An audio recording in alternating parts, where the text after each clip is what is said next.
Green shirts نے Kiwis کو final میں ہرا کر ٹرائنگولر سیریز کا فائنل اپنے نام کر لیا۔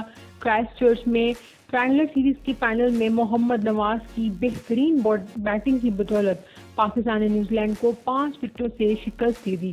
کرائسٹ چرچ میں کھیلے جانے والے میچ میں پاکستان نے پہلے ٹاس جیت کر فیلڈنگ کا فیصلہ کیا، جبکہ نیوزی لینڈ نے 20 اوورز میں 7 وکٹوں کے نقصان پر 163 رنز بنائے۔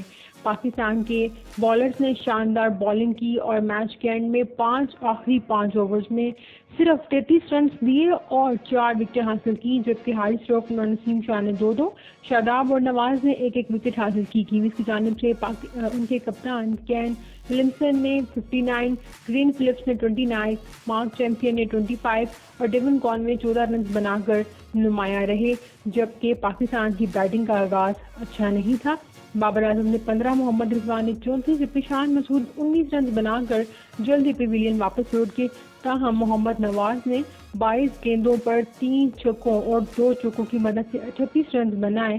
اس کے علاوہ نوجوان بیٹر حیدر علی نے 31 جبکہ افتخار احمد نے 25 رنز بنائے اور یوں پاکستان نے فائنل اپنے نام کر لیا۔